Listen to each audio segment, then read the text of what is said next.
Hey everyone, how's it going? Azren here, owner of the Calgary Language Nerds. And today I'd like to walk you through how to measure your progress in another language.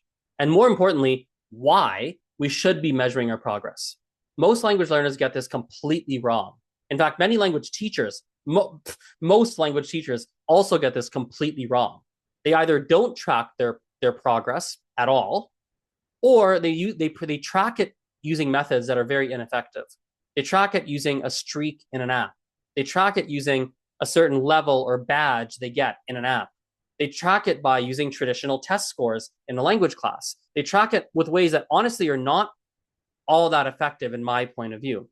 So today I'll walk you through very simple, let me share my screen, some very simple yet very accurate ways to track your progress and stay motivated. If you're new to my work, my name is Azren. I'm very passionate about learning different languages. I speak English, French, Spanish, Mandarin, Gujarati. I'm learning a sixth language right now, and I've dabbled in others. I run and I founded the Calgary Language Nerds. This was back in 2016. My tutors teach one-on-one lessons that lead to fluency typically within 1 year. My program is actually called the Guaranteed Fluency Program. I love what I do. It brings me a tremendous amount of joy to help people reach fluency and provide tutors with meaningful employment. All right, so the first thing that we need to look at is the fact that standardized fluency metrics don't exist. And I believe that this is holding language learners back. You see, the most widely used metric, quote unquote, that we use is the CEFR, the Common European Framework of Reference. It breaks fluency down into 6 levels that range from low beginner to high advanced. Some of you might be familiar with the letters that are associated with the CEFR. Like A1 is a low beginner, C2 is high advanced. So there's different letters that represent different levels. Now, generally, I love the CEFR. It's a great way to describe your level. It provides a shared language. I can look at you and say, my name is Azren. I have, I don't know, a high beginner level. You go, great. I know roughly what that means. Someone else can say, I have a high intermediate level, a low intermediate level. Great. I know what that means. You know what that means, roughly speaking. If we like to use letters, I can say, I have a B2 level. I have a C1 level. I have an A2 level. And, teachers will know what that means. Anyone who's been learning a language, even for a little while, will often know what that means. So it's a shared language that generally is excellent. I like it. The problem is it's not useful as a specific way to measure and track your progress. And the reality is we need good fluency metrics. We need excellent fluency metrics. Otherwise, you are flying blind. And the reality is if you're using the CEFR as a way to track and measure your progress, you are, my friend, you are flying blind. You are flying blind. And you know what happens if you fly blind? Well, I don't know, you crash. It's not good. Don't fly don't fly blind. Okay? Now, in other industries, metrics are commonplace. Fitness, business, healthcare, sports, right? They're motivating, they allow for personalized goals, progress tracking. In certain industries, they prevent burnout or injuries. Imagine like in the healthcare industry, you have to give the right dosage of medication, obviously, right? In fitness, right? It helps you prevent injuries too, because you can see how much weight you can lift, how much would be dangerous for you to lift, and it's helpful, right? These metrics keep you accountable along the way. They're so important, and other industries they do use them. We just don't in the language learning industry, but really we should be. The most important reason we should be is because they unlock faster progress. When you have good metrics, you can now use evidence-based instruction, or if you're a language learner, not a teacher, you can use evidence-based learning. You have clear metrics that will therefore provide a clear pathway to fluency, because clear metrics do provide a clear pathway to fluency. You know what your core gaps are. Therefore, you can prioritize your study time. You know what problem you're trying to solve. That simplifies the language learning and helps you improve faster. One reason people struggle is that they're trying to solve the wrong problems. They think, oh, I'm a beginner. I guess the biggest, like, people just talk so fast. I guess I need to listen more.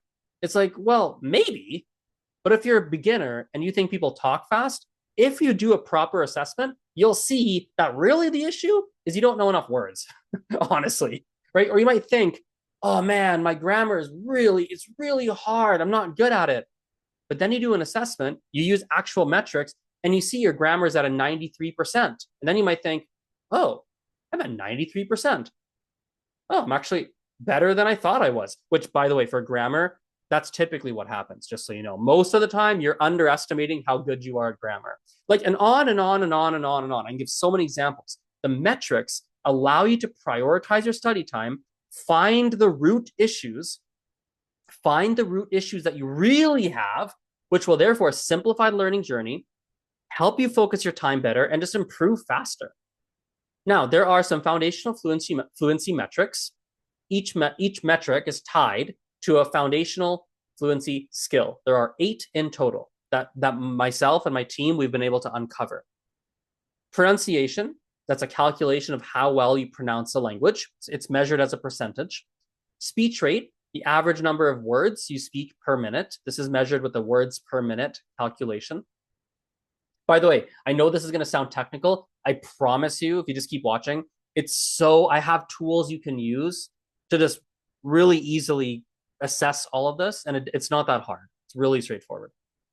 Vocabulary size, it's an estimate of how many word families you know. Word families, if you don't know what that means, it doesn't refer to how many words you know. It refers to how many word families you know. For example, eat, eating, eats, 3 words, 1 word family. Walk, walks, walked, walking, 4 words, 1 word family. Table, tables, 2 words, 1 word family. The word family is table, but we have table and tables. Make sense? Word families is I personally think it's a better standardized way to look at vocabulary, because in different languages, you have differing amounts of words. Some languages just have more words than others. That's just how that is. But word families, from what I can tell, I don't think that varies. I don't think it changes very much across languages. So this is a nice standard measurement we can use. Grammatical accuracy is a calculation of how correctly you speak. Or you can also use that for reading and writing, for writing as well, but we'll just stick for speaking for the time being. Grammatical cases, how many grammatical cases you know. Not all languages have cases, so this may not apply to you. Feel free to Google, does my language have cases? You can Google it. Google will tell you if your language has cases. Grammatical tenses, how many tenses you know. Again, if you're not familiar with what tenses are, if your language has tenses, Google it. Does French have tenses? Does Mandarin have tenses? Does blah, blah, blah have tenses? Google will tell you. Translation reliance refers to how often you use Google Translate. We want a low translation reliance score. Like right now, my translation reliance as I'm talking in English is 0. I've never needed to use Google Translate. But if I was doing this in Japanese, my translation reliance would be 100%. Why? I'd be looking up every single word, and every single word I'm saying, I'd have to go Google Translate it. I don't speak Japanese. So we want a low translation reliance score. Lastly, comprehension rate is the average speech rate that you can understand. In other words, how fast can someone talk to you and you understand what they say? Now, how do we measure these? How do we assess them? Well, one way is to schedule a professional assessment with me or a tutor on my team, provided we teach a language that you're learning. The other way is to do a self-assessment. I think self-assessment is a great place to start because it is free. But if you want a more accurate assessment and personalized advice on how to level up your skills, where to go based on the assessment results, to schedule a professional assessment, email me for more details. The languages that, as I'm recording this today, the languages that we do professional assessments for are French, Spanish, Mandarin, Russian, and Italian. Those are the 5 languages. Here's a rubric right here. Okay, so I'll let you look at that. So pronunciation, it just basically looks at a percentage. Speech rate is number of words per minute. So the more you speak, the better. Vocabulary size is how many word families, right? Grammatical accuracy is also a percentage. Cases and tenses is language specific, so I don't really have, I don't think it's actually possible to have a standardized rubric that works across different languages. I don't think it's possible as of my knowledge today. Translation reliance, again, we have different percentages. The lower the percentage, the better. And then comprehension rate, again, is how many words per minute you can understand. The more that is, the higher that is, the better. Okay, so this is the rubric you'll be using as you do the self-assessment. For pronunciation, I have a simple Google Sheet. It takes about an hour to complete. You're going to essentially fill out all the different letters, all the letters in the alphabet of the language you're learning, along with any other sounds that exist. And then you're going to self-assess.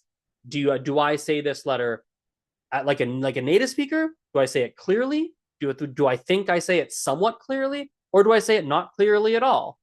You plug all that in, and the Google Sheet automatically spits out a percentage for you. Okay.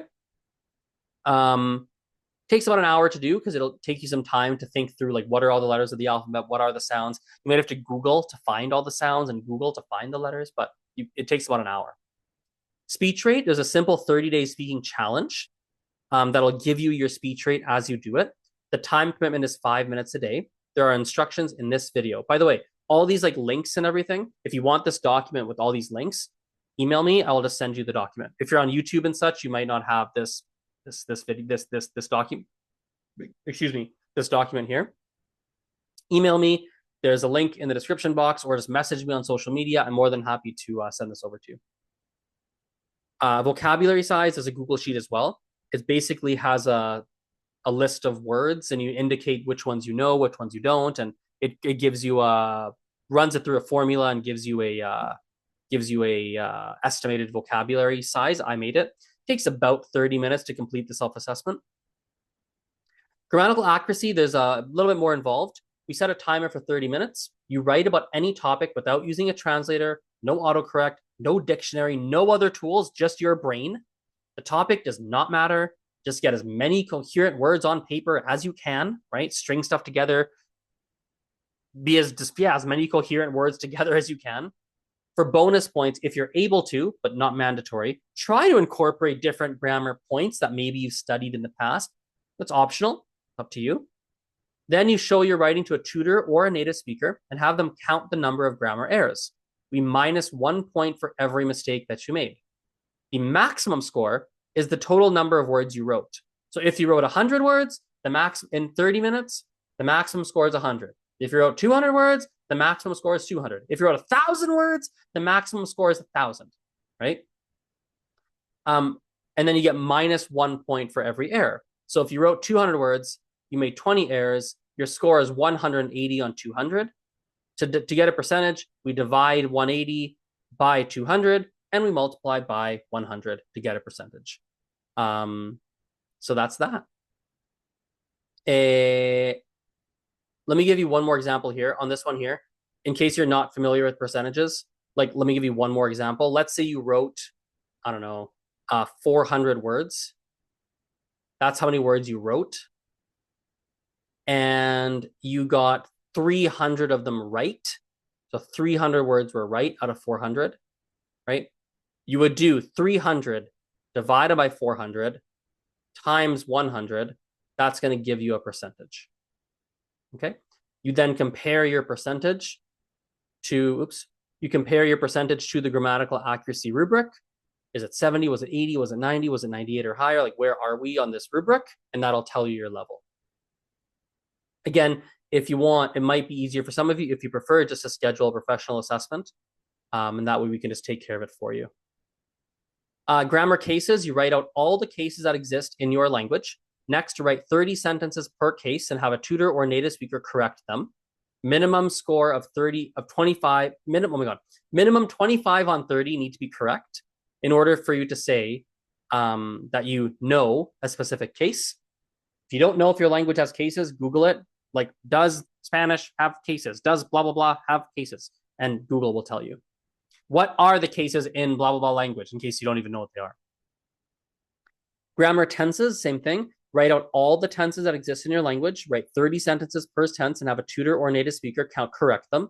Minimum 25 on 30 correct in order for you to say that you know a tense. If you're unsure if your language has tenses, you don't know what they are, Google it. Does my language have tenses? What tenses exist in such and such language? Google will tell you. Translation reliance, you're going to follow the same 30-day challenge as the speech rate self-assessment. So we had up here in speech rate, we had this 30-day challenge. Same thing. We're going to follow the same instructions, right? After you're done the daily speaking task in that challenge, you're going to count how many words you looked up in a translator, because you're allowed to use a translator in the challenge. You divide that number by the total number of words you spoke and multiply by 100 to get a percentage. So if you said 100 words, 10 of them you looked up in a translator, your translation reliance is 10 on 100. That is 10%. Okay. There are more specific instructions on this in the 30-day challenge for like, how do you count your words? How do you do all that? Like there's instructions in the 30-day challenge video, which again is right up here, this video. If you want this document with all the links and everything, just email me, azrenthelanguagenerd.com. There's a contact form. Email me. I'll send it over to you. Lastly, comprehension rate. I don't really have a way to self-assess this. Maybe there is one. I don't know. I don't really know how. We can do it for you, but I don't know how to self-assess, frankly. The good news is that you don't actually need to, which is nice. Generally, your comprehension rate, how fast people can talk to you, generally, the more words you learn, like the more your vocabulary increases, your comprehension rate also increases in direct relation to that. So generally they go together, provided you are actually doing regular listening practice. So this is one that I don't know how to self-assess, but I don't think it really matters all that much if you were or weren't to self-assess it. It's nice to know if we can assess it for you professionally. But again, if you're just doing this on your own or whatnot, you don't have that. It's not the end of the world. So after you do an assessment, start learning, right?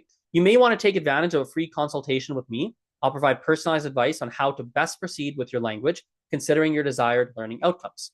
So after your assessment, right, you'll see on the rubric where you are in each category. Maybe you don't, maybe you want some help on figuring out, based on my assessment, where should I now go? What should I be doing? I'm more than happy to help with that. Okay. You're also other ways to start learning. I mean, I would say lots of listening and reading is always a good idea. Always, like lots of listening to stuff that's at your level, reading stuff that's at your level. That's always a good idea. In fact, listening to stuff at your level and reading to stuff at your level, it's the one thing you can do that basically, like, it almost helps you in every category. Almost. It'll help you with your vocabulary primarily. It'll help with all the grammar in general to some degree. It might help with your speech rate a little bit because your vocabulary increases. When your vocabulary increases, your speech rate, it's generally much easier to increase your speech rate when your vocabulary is higher, right? Like it might help with your pronunciation because you're listening a lot, so you can internalize what the language sounds like. So listening and reading the stuff at your level and looking up words in a translator that you don't know, that's one really important thing that helps across multiple different categories. Another way to easily practice at home is actually the speech rate, the task in this 30-day challenge. If you just did that every day, like not for 30 days, but like just regularly, you just did that as a common practice, that also would help you a lot. It would help primarily with your speech rate.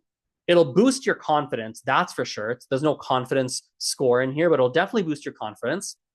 It'll help you with your grammar as well. Translation reliance probably will go down over time if you're doing that challenge.